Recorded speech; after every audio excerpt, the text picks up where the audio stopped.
Hi guys, and welcome to this video on the total lunar eclipse, which is a full moon in Virgo that happens on the 14th of March 2025.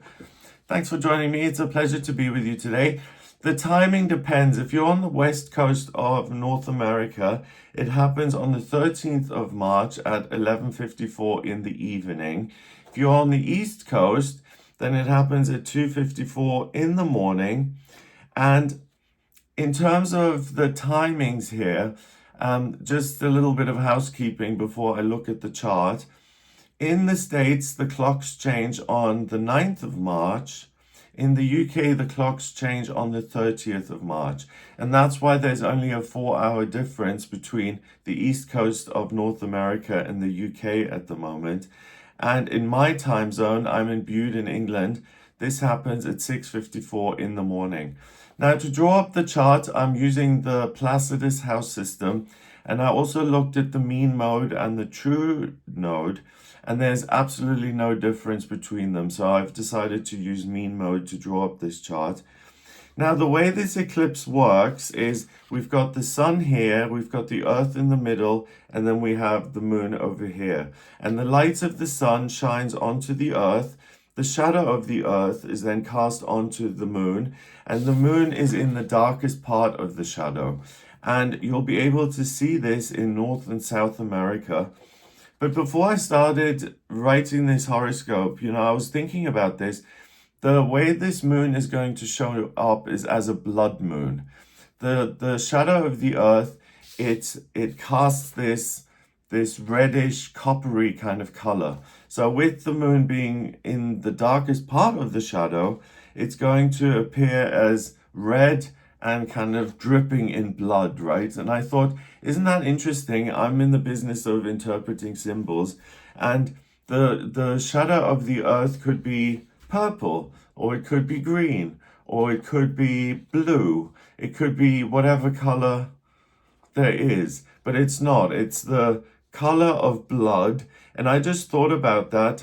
Our planet Earth, and everything that goes on this planet is the legacy of humanity, blood and murder and mayhem and death, or is it light and love and growth and development?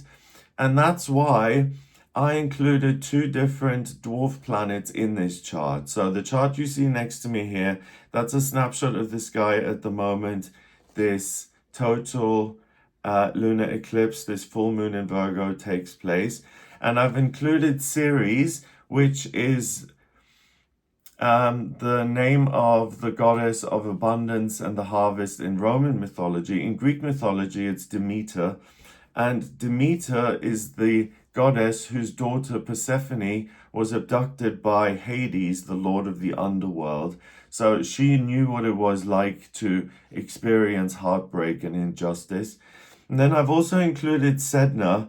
And I've included Sedna, she's from Inuit mythology, because she showed up in one of my daily tarot readings the other day.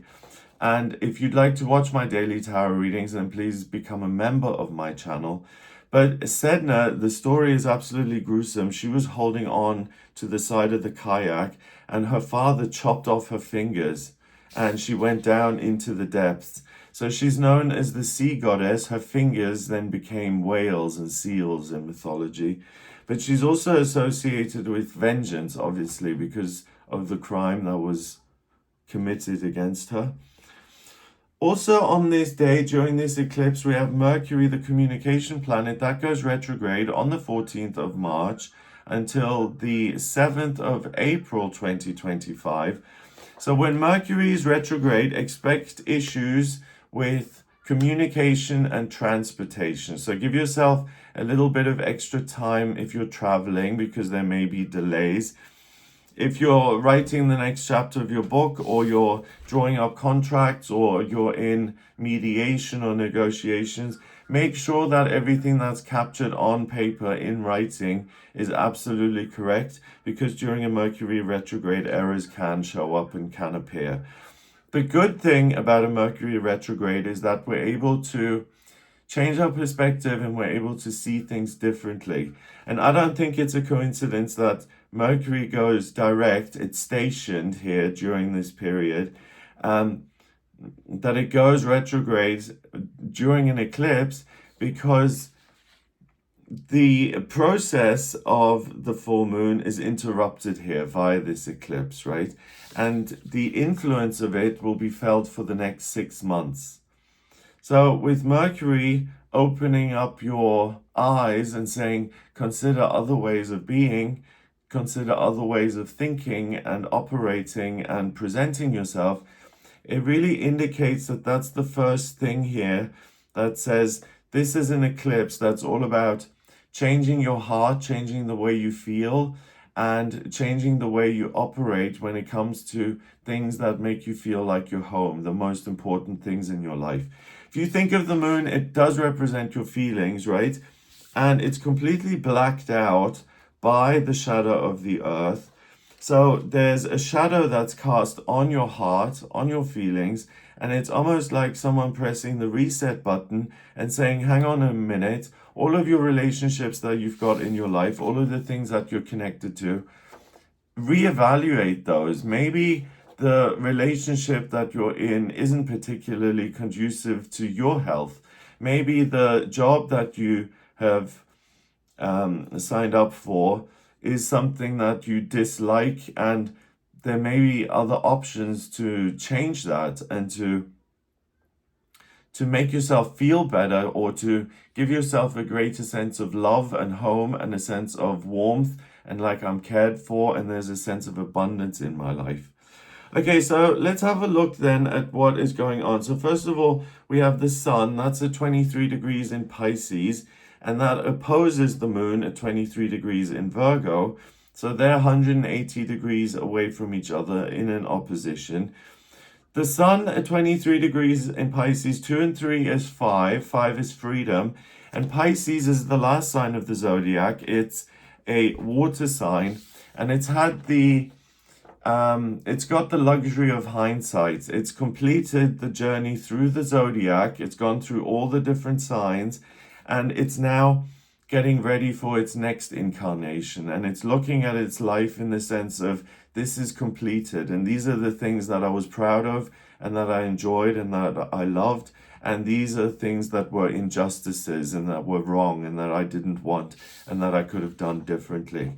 So the sun here at 23 degrees in Pisces is the universe is trying to give you a message that says, try different ways of operating. Don't give your heart to anybody or anything who demands it or who wants it. You keep your power to yourself, and the universe is sending you messages here on how you can experience real freedom in your life. And the key thing I think about this eclipse is to take a moment to tune into the higher realms, to listen to what the universe is telling you, whether that you do that through meditation or you do it through walking in nature or being in the sea, or you get your best ideas when you're running or when you're listening to music or when you're chanting Nam Myoho Renge Kyo. It really doesn't matter what the format is, as long as it allows you to tap into something bigger where you feel like, hey, I'm getting a message here from the universe. That's really important because a lot of messages are coming through. On the other side then, the moon, your heart, your home, that's totally blacked out and is this bloody color at 23 degrees in Virgo. Virgo is an earth sign and it's ruled by Mercury, the communication planet. So that's interesting that the ruler of Virgo goes retrograde on this day while the moon is full in Virgo. And it's saying, look at the seeds that you've planted in your life and look at the ones that have grown and that have benefited you and the ones that have grown into something beautiful and wonderful. And also look at the things that haven't grown, the things where you have put in a lot of effort and time and where nothing happened or something was created that bore no fruit or that was even poisonous. And at 23, again, 2 and 3 is 5, that's freedom. And this full moon in Virgo, it gives you the freedom to say, I am now only going to focus on things in my life that make my heart feel full and complete and rich and like I'm full of warmth and that there are good things growing in my life. Well, we've got next to the moon, we've got the south node at 27 degrees in Virgo. So you know exactly what your life has been about so far, what you've tried, what has worked, what has not worked. Nearby, we've got the part of fortune at 2 degrees in Libra. That one makes it easier for you to connect to the higher realms and to hear the voice of the universe so that you can take notes, that you can get those messages, integrate them, apply them in your life in a practical way so that you have a better outcome. It also means that relationships are something that you're really not going to have a lot of issues with during this time. I don't think anyone is going to disrupt your peace. If you're someone who's really busy, you know, let's say you have 7 kids and you've got a full-time job and you've got a partner and they all need time and attention, please give yourself a minute or 5 minutes or an hour or however much you've got during this total lunar eclipse, because the universe is knocking on your head. It wants to give you a powerful message that can really allow you to, it's like giving you a seed packet of new seeds that you can plant in your life in very fertile soil that then will grow into something that you actually want and that will delight you and that you will want to reap, and it's the harvest, right? Next to the sun, I want to have a look at the things that surround it. We've got Saturn, the planet of structure and security. That's at 22 degrees in Pisces. And Saturn is really a solid concrete slab. It's a solid foundation. It's something that you can trust. The sun in your chart is your identity. It's what you're aspiring to. So Saturn sitting right next to that sun gives your identity a lot of certainty. And with all of these placements being in Pisces, your spiritual identity is very strong. And it's like the spiritual version of you, your spiritual twin, is talking to you during this eclipse. And it's saying, these things that you're doing in your life, they bear no fruit. The only thing that's going to come from them is death and heartbreak. Stop doing those things and instead engage with these relationships, plant these seeds, take these jobs. They will bear fruit and they will create a life that is happier. At 22 degrees in Pisces, 22 is the master number of the builder. And in Pisces, it's really Saturn giving you the roadmap as to what you can do differently in future that's going to create more structure and solidity and prosperity and wealth and security in your life. Then we have Ceres nearby. Ceres is at 7 degrees in Pisces. So Ceres, the harvest, having more than enough, plenty. 7 is the mind and creativity. And in Pisces, again, it's delivering its harvest to you in terms of your imagination so that you can see yourself living a life that is very different. Even if you don't feel like you have a very active inner world or you don't see things in your mind's eye, you feel things. Whatever it is, Ceres is going to deliver plenty of information that will give you options for change. They will present you with different ways of living. On the other side of the sun, we have the North Node at 27 degrees in Pisces. If I'm looking at the North Node in your natal chart, then the North Node represents what your life purpose is, what your mission is in life. The South Node is what you've accomplished already. The South Node is the direction you're moving into. 2 and 7 is 9, that's spirituality and completion. And in Pisces, it's the end of a cycle. It's you in truth having lived your life now. You've lived a certain chapter or chapters in your life, and now it's time to do things differently. Now it's time to embrace the number 1 and to say, I'm going to plant new seeds. I'm going to start over. I'm going to do things differently so that my life experience is one of joy and happiness instead of what I've been able to create so far. So especially for people who feel they struggle in life or who feel that the things that they want to create don't happen, this is really the full moon that delivers you that packet of seeds that you can plant from now on that are going to grow into beautiful vegetables and fruits.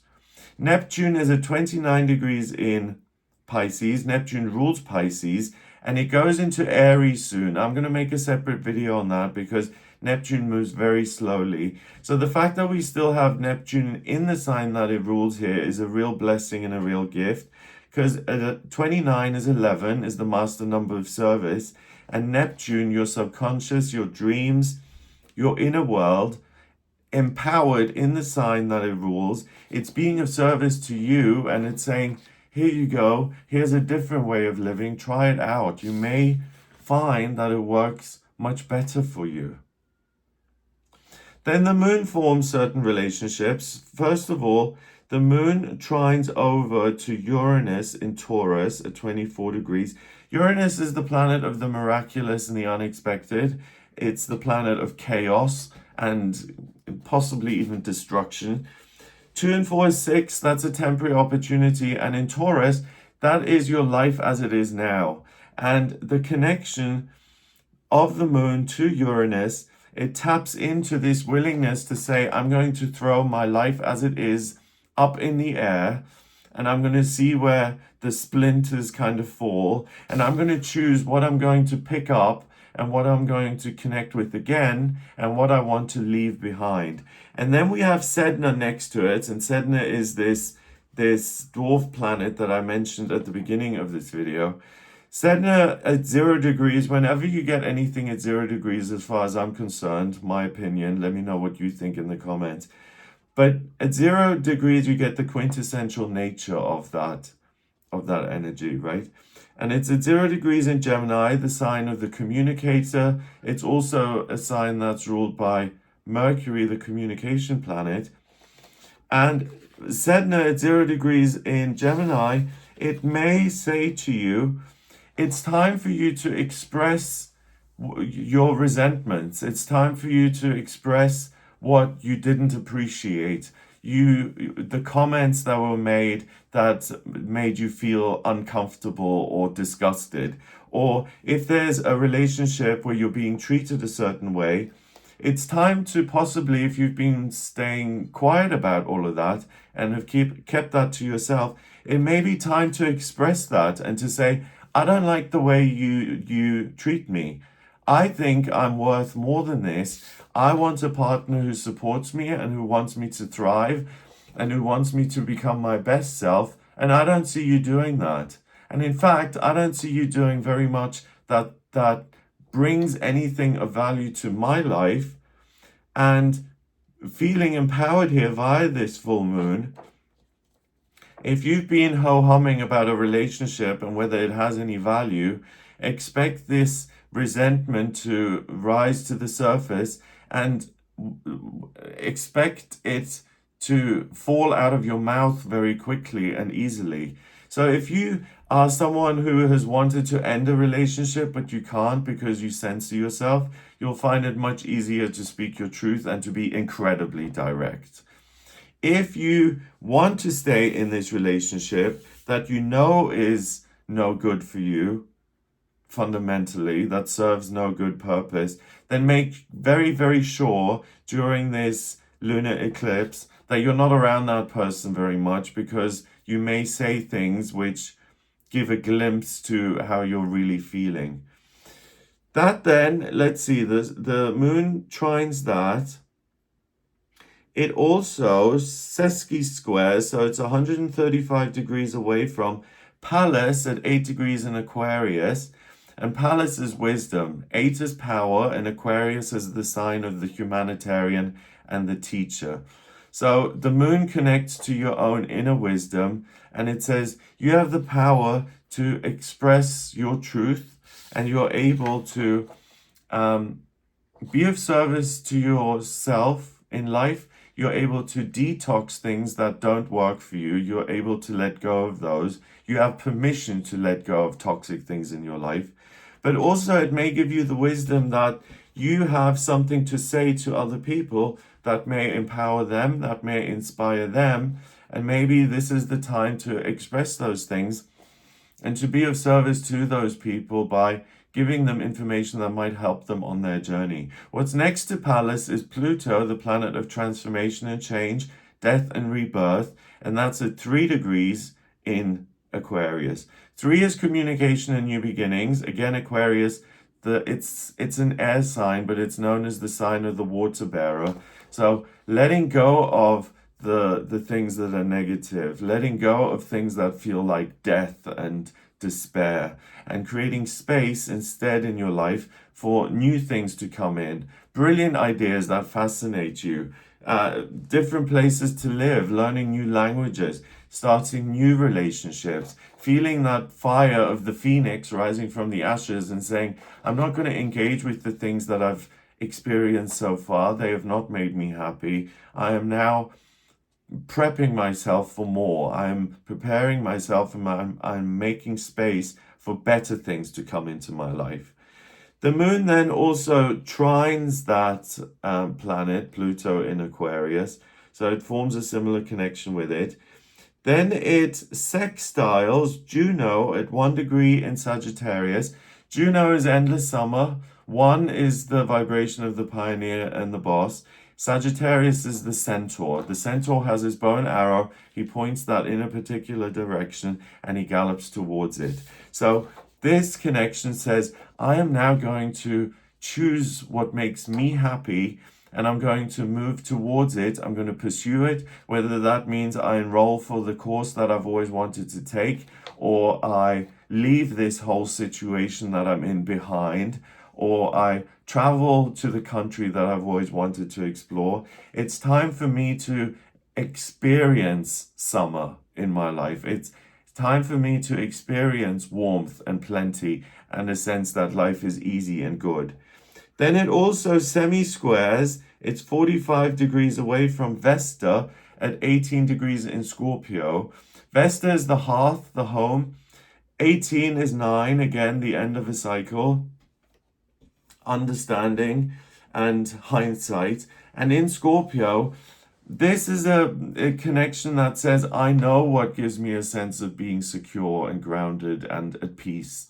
And I now can apply that knowledge, and I can look at all of the things in my life, the things that I've built so far, and the ones that give me that peace and the ones that don't. And anything from now on, I have a choice. I can either throw the things that cause me unhappiness and pain. I could throw those out of my life. I can also choose to keep them on if I want to suffer more. But I certainly have the understanding that it's down to me whether this is something that continues or not. So this is like the anti-Valentine's Day, I think. A lot of people are going to realize that they've been putting up with a lot of nonsense that they don't need to put up with. And here is the power and the certainty and the courage and confidence to say, this brings me no happiness, so I want nothing to do with it anymore. I don't want this in my life anymore. So the moon then also squares the midheaven in Capricorn.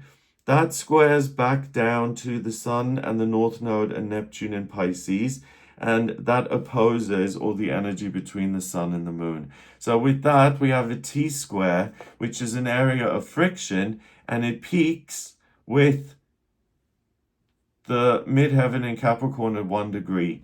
So Capricorn, the glyph of Capricorn, it's often depicted as a goat that has a fish tail. And Capricorn is often associated with the sign of the worker because the ruler is Saturn. And Capricorn can be incredibly productive, and it can do the work, and it can do the external work. So I want to make changes in my life and the way it looks and the routine and structure of my life. But I'm also able to do the inner work, and I'm able to maybe accept the fact that I haven't been speaking up for myself, that I haven't been advocating for myself, and I'm going to do the work so that I do advocate for myself and that I no longer tolerate situations which are not good for me. Okay, so I'm just looking at the center wheel of this chart to see what relationships the moon forms. I've mentioned the semi-square. I've mentioned the sextile, the square, the trine, the sesqui-square, What else? The moon trines Uranus, I've mentioned that. If we then look at the center of the wheel, we have a grand trine, which is a big blue triangle, and that indicates an area of talent. Unsurprisingly, it's in water, with the sun being in Pisces and all that water on the left-hand side of the chart here. The grand trine connects Vesta in Scorpio with the sun and the north node and Neptune in Pisces. And then it trines down to Hades and Mars in Cancer, and it trines back to Vesta in Scorpio. So Mars in Cancer is not particularly happy because Mars is forced to take care and nurture other people. And Hades is the thing that you don't want to look at. At 12 degrees in Cancer, it's now no longer an option. If I am caring for things, if I am giving my energy to people or places or things in my life that I resent or that I dislike or that I don't want in my life anymore, I'm going to show them the door and I'm going to say, enough of this. I don't want to spend one more second of my energy dealing with you. It's really tough, this. It's interesting that it's a blood moon because it creates more blood in the sense that there will be things that that separate, that go awry. Not go awry in the sense of things don't go as planned, but certain people who've become very comfortable and complacent being in relationships, for example, where the other partner does everything for them and they don't have to lift a finger, they're going to have a very rude awakening, and suddenly it's like, oh, no more relationship, no more freeloading. I'm going to have to do the work for myself. The other thing that we have happening is that we have Venus, the planet of love and beauty and creativity. That's at 7 degrees in Aries, and it's retrograde as well. So when Venus is retrograde, it's not the best time to start a new business or a new relationship. But it doesn't say anything about ending a relationship or a business that no longer works. And also, the blessing of a retrograde is that you're able to see things differently.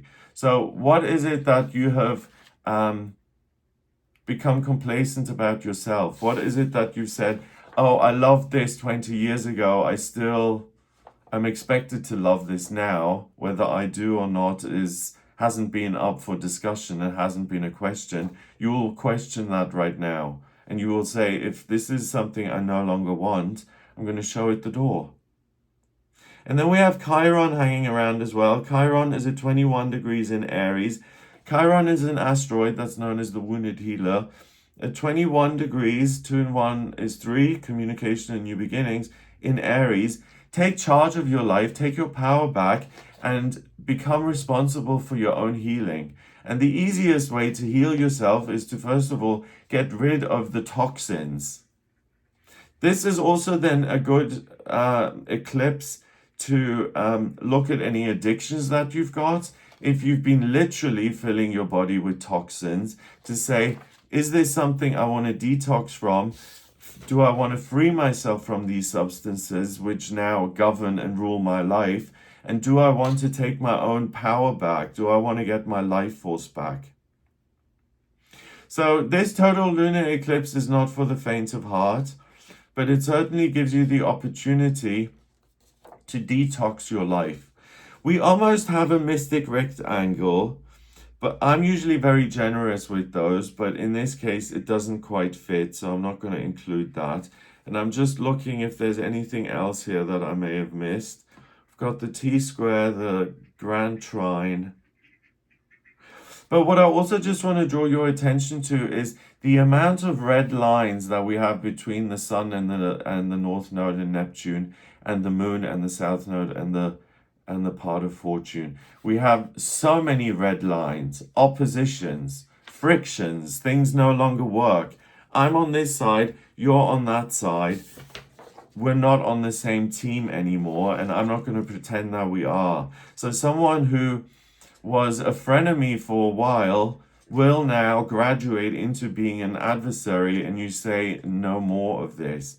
You could also argue that it's a mirror. It holds up a mirror to yourself as you are in your life and in your physical environment, and what you are like in spiritual truth. Again, your spiritual twin shows up, and what that looks like. And you actually not just catching a glimpse of that, but seeing what your spiritual doppelganger looks like and saying, that's the person I want to be. So I'm going to make decisions now that allow me to grow into this abundant, joyful, powerful being that engages with places and people and things in the world that bring joy and that nurture and nourish and bring light and happiness, and that change the color of the shadow of the earth from blood red into a happier color, maybe pink